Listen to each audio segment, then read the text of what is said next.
I first told some of my story over on another channel. Later learned that the guy was a fraud. Also, that he edited out a huge portion of my encounter. You see, back in the early 90s, me and my daughter had our Dogman encounter. We were out fishing, and truthfully, it wasn't exactly terrifying at all. That day, we had been fishing for crappie in one of the lakes. Imagine this, the two of us on my flatboat, anchored right at the edge of these high weeds and reeds. The water's no more than 7 feet deep, and we're using these old school crappie fishing poles. My daughter, who's actually better at catching fish than me, is burning them up, catching fish after fish after fish. I remember bending over to get some more bait out of the live well, and then hearing this explosion in the water. It sounded like something or someone quickly scurrying through that water away from us. We use our long fishing rod spreading and laying down those reeds. And that's when we get a glimpse of this wolf. And let me tell you, this thing had to be 11, 12 feet tall. And remember, we were in 7 feet of water. Worst case scenario, the depth changed from 7 to 5 feet from where we were to where we saw it.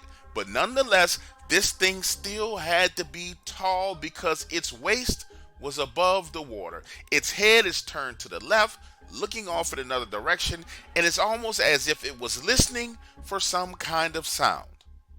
Now, I'm not sure if you ever found yourself in a situation like this, but what my daughter and I did was we froze for a brief second, looked at each other. She whispers to me, "Dad, am I seeing what I think I'm seeing?" And I say, "Yes, honey." And I tell her, "Yes." So I tiptoe to the front of the boat, gently pulling the anchor from the water, then crank her up and get the hell out of there. Now listen to me, that was our Dogman encounter. But see, I talked about the things that happened after my Dogman encounter, and no one ever heard it. So now I want to share it with you. 2 weeks pass from that incident, and we start to have this string of bad luck. Incomprehensible bad luck. I go to pick up my daughter from school. It's about 30 miles away from home. I get to school, successfully pick her up. We get about 8 blocks away from the campus, and I get a flat tire. Listen, no problem. Hop up out of the car, change the tire. Listen, no problem at all. I hop out of the car, get the spare, put it on. Now we're back on the road. Then we get 5 miles away from our house and get another flat tire. Listen, we have to get a ride, have the car towed home, and not only buy a new tire, but buy a new spare tire. Never seen anything like that in my life. Then, a few days after that, weird and strange stuff starts happening around my house. I'm in the kitchen. My daughter is in the back of the house in her bedroom on the cell phone with a little punk boyfriend that I didn't like at that time. I'm standing over the stove making chicken fried rice when I hear this growl in my house. Now, initially I'm thinking, okay, she's got the TV on too loud, but then she comes flying into the kitchen saying, "Daddy, did you hear that? Did you hear that growl?" But then she comes flying into the kitchen, Dad, did you hear that growl? What was that?" Even her punk boyfriend on the phone heard this growl. And it was loud, man. Scared me so much that I went into the attic with a shotgun, trying to see if we had some kind of wild animal in the attic of our condo. Now pause, let me explain this to you. To be clear, my daughter and I don't live anywhere near woods. We live in condos, essentially row houses attached to each other in the middle of the city. A couple of days later, it's time for her to go to school. We're sitting at the kitchen table eating breakfast when we hear the growl again, this time coming from my bedroom. Look, it scared my daughter so much, she hops up, grabs her bag, goes outside, and sits in the car waiting for me to take her to school. Listen. If you think that's bad, we're not done yet. So that same morning, on our way to school, she says, "Daddy, I need to stop by Walgreens and get some loose leaf paper for my class." So she and I go into Walgreens to get loose leaf paper, and they come in and rob the place. 2 dudes come in with masks on screaming, "Get on the ground! Get on the ground!" Now my daughter and I are huddled in the back of Walgreens by the pharmacy department. I'm thinking to myself, man, what the have I done wrong? Listen, I didn't make the full connection between our Dogman encounter and the bad luck that happened afterwards until I heard another interview on this channel. And then all of the pieces to the puzzle came together. Because for days after those events, my daughter and I were on edge.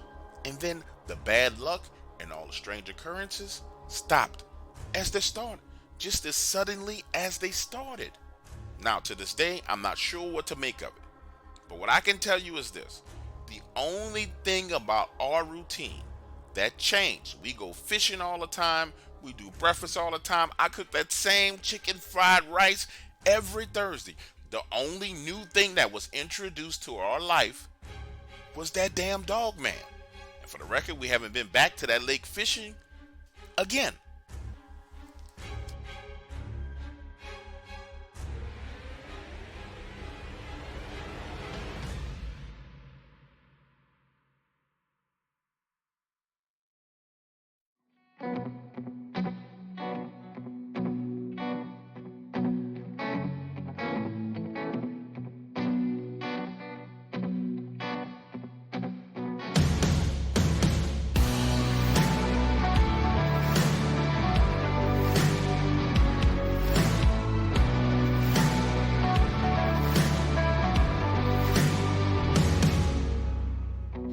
You got something behind your eyes, the way you're talking, it's a cheap disguise.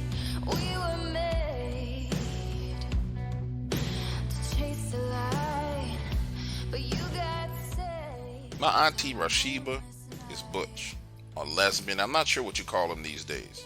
But what I can tell you is she doesn't identify as a man. She sure as hell is built like one. See, she grew up with 5 brothers. According to my dad, she's the toughest of them all. So when Auntie Rashiba showed up at our house at 8:45 p.m. seeking shelter, my whole family was confused. The woman looked worn down, bags under her eyes, and frankly, broken. That night, Dad kicks me out of my room and she heads upstairs to go to sleep, saying, "I'll explain everything to you guys tomorrow." She came over on a Friday night, and the woman slept until Sunday morning. I mean, nothing we did would wake her up.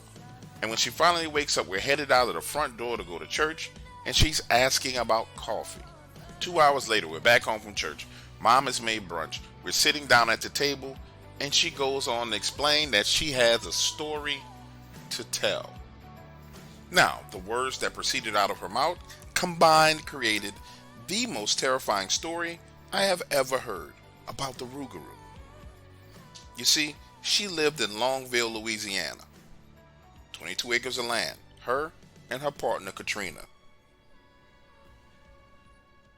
My auntie goes on to say that Katrina had left the property 2 weeks ago because she was scared for her life. It all started one night. The two of them were in bed watching TV when the power went out. Auntie Rashiba, being the prepper that she was, goes out the back door to their little shed and turns on the generator. Right then and there is when she hears Katrina screaming at the top of her lungs. Rushing back inside of the house to the bedroom, she finds her down on the floor, body curled into a ball in the corner of the room.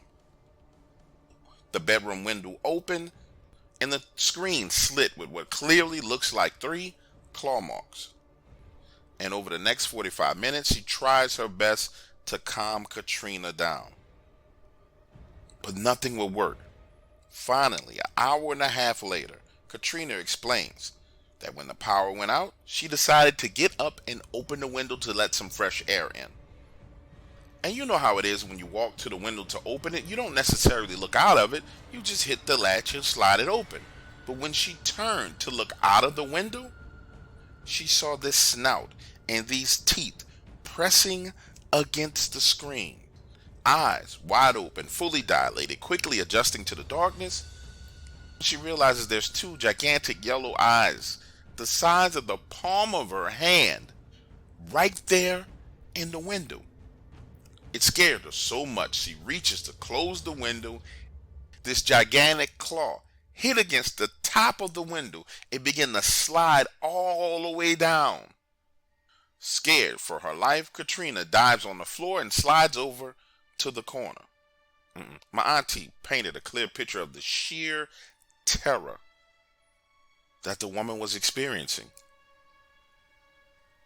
Cold sweats, body shivering, eyes wide open, barely able to string together coherent sentences. Then, get this, she goes on to explain that 2 days later, she's on the roof fixing some shingles that had blown off in that storm that turned the power out, when she sees this huge wolf running along the outside of her fence around her neighbor's pond. It dives into the pond, gets wet, climbs back out of the water, shakes the water off its fur, and keeps running. Now listen to me, I've been to Auntie Roshiba's house. I've seen that pond. It's about 85 yards away from their house. And understand, this is new for my entire family. We had never seen my auntie afraid. As she's sitting here talking to you, she looks like she's lost it all. It was huge. I've never seen an animal that big in my life, she exclaims. Jet black, running on all fours, it was fast. She pauses, telling her story, dropping her head into her hands, leaving us all in suspense. And as we sit there waiting for the next words to roll out of her mouth, her cell phone rings. It's her partner, Katrina. And you can hear her words echoing from the telephone. Did you get out of there? Are you okay? Are you okay? Did you get out of there? I was so worried about you. You should have left a long time ago. The two of them go back and forth for a few seconds, then get off the phone. It takes my auntie a while to catch her train of thought. And then she says, oh yeah, the pond.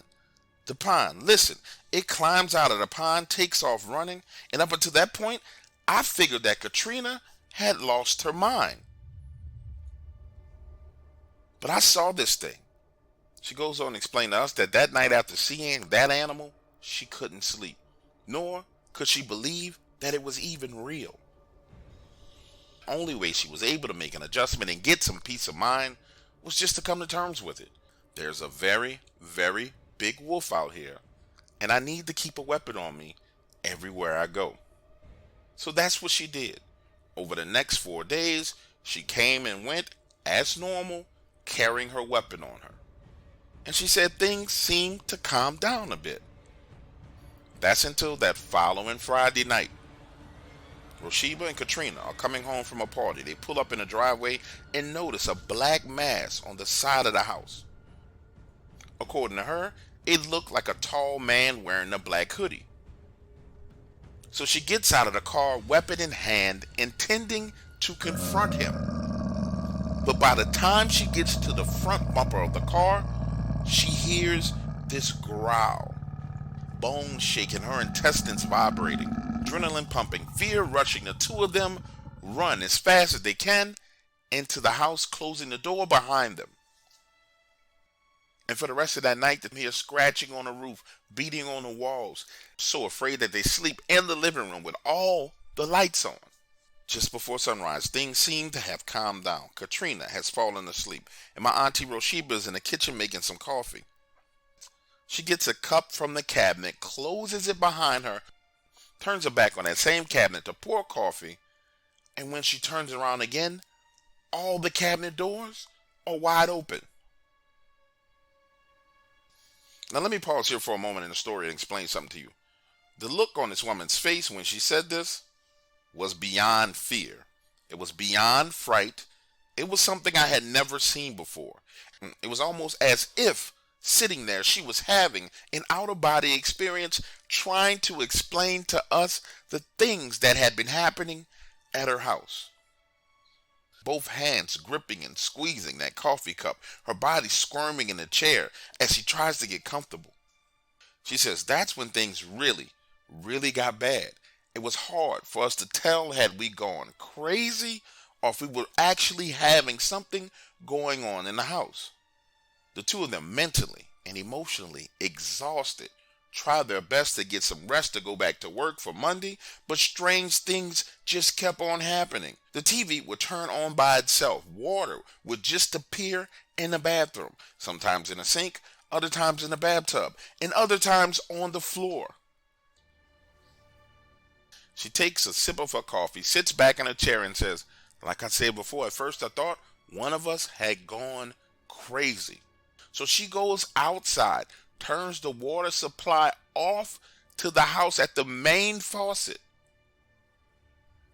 And the puddles of water still were showing up in the sink and on the floor. The two of them were being haunted by day and terrorized by night. And by Monday evening, Katrina couldn't take it anymore. She decided to leave. And she begged my Auntie Roshiba to leave with her. Sitting there, tears rolled down her face as she said, I really should have left with her. But it's our home. And we're supposed to protect our home. Wiping the tears from her face, she explains to us, by Monday night, she's all alone and the activity starts again. Kitchen drawers opening, cabinet doors opening, bedroom doors opening and closing on their own, water appearing in the sink, on the floor in the hallway.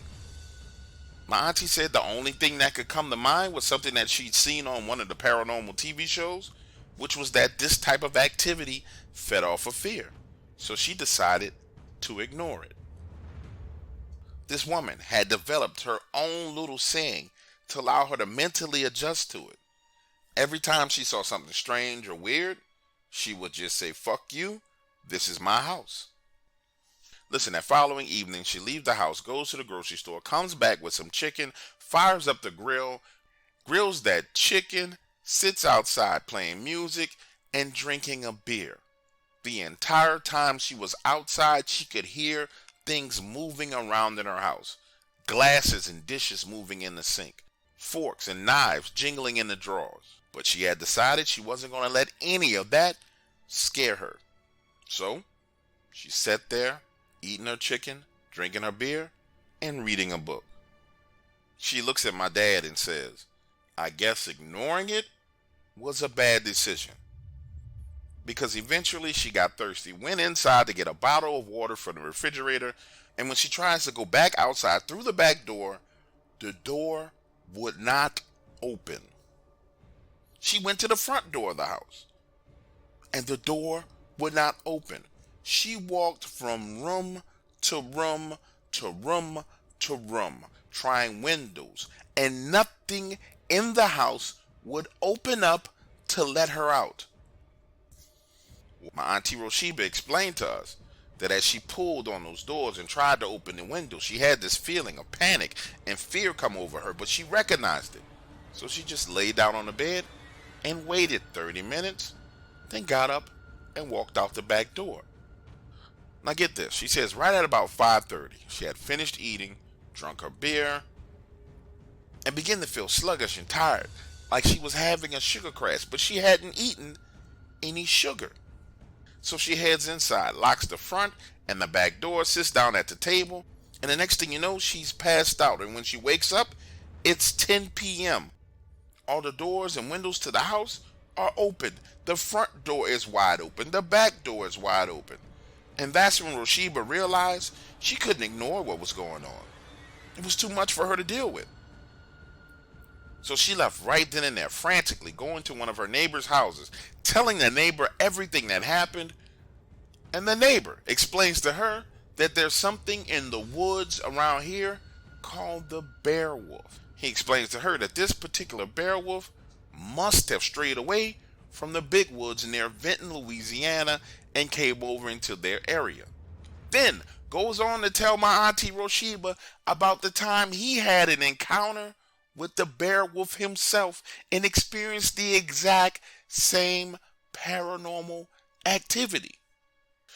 Now to make a long story short, my dad, my Auntie Roshiba, and two of my other uncles headed back over to that house to see exactly what was going on. Now, I can't tell you everything that happened while my dad was at that house, but I can tell you this. He was gone for one night, and the two of them came back at 6 o'clock in the morning. They never explained to me everything that happened, but I know one thing. By 8 o'clock that morning, they were on the phone arranging for a U-Haul truck and movers to get her stuff out of that house. My Auntie Roshiba now lives in Houston, Texas. Now listen to me. I've asked my auntie, I've asked my dad, I've asked my uncles to explain to me and tell me what happened when they went back to that house. But whatever the hell happened was so scary that none of them want to talk about it.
It all started when old face Larry, my friend, came running down the road saying, "Man, I don't know what the hell I just seen, but whatever it was, man, that shit not right." Listen, we call him old face Larry because he looks like an old man even though he's aged 18. Larry played basketball, so he would go out on these long 5-mile runs on the back roads between Lumberton, Mississippi and Poplarville, Mississippi. Well, he had just finished one of those runs, and honestly, I've never seen Larry breathing this hard. That's when he says, "Man, there was something out there running in the woods while I was running on the road, and it looked like a fucking werewolf." We laughed, thinking he done lost his damn mind, right? But Larry insists that he's not joking, so I foolishly suggest that we take the pickup truck and head back up there. Understand, my oldest brother Ross had this beat up red pickup truck, so we all pile up in that pickup truck and head back up the road to the location. Now, when we get to the spot, you can see a towel, a bottle of water, and keys. And that's when Larry starts screaming, saying, "Yeah, right there is where I saw it. Scared me so much, I dropped everything and just took off running." So we all climb out of the truck, get his stuff, and we're just standing there, staying close to the truck but looking around. Now get this, I'm scanning the trees and the bushes, but I'm looking low to the ground.